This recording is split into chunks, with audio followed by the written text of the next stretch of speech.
Hello everyone, welcome back to the channel. In today's video, I'm going to show you exactly how to fix MSFS 2024 stuck at 97% in 2026. So first of all, you need to make sure it is actually stuck. Now, sometimes Microsoft Flight Simulator 2024 shows down near the end because it is unpacking the files. So you need to just wait for at least 10 to 15 minutes before doing anything, and then you need to check if the disk usage is still active. If there is no activity, then you can just simply move to the next fix. You need to first of all close the game completely, and then you just have to basically reopen it as administrator. In most of the cases, download resumes when they where it stopped instead of starting it over. Even after doing this, if it still freezes, then the issue may be cache related.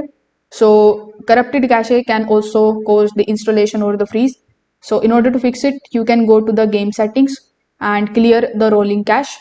You can also take a look at the internet stability, because slow and unstable internet connection can cause the progress to stop at a high percentage.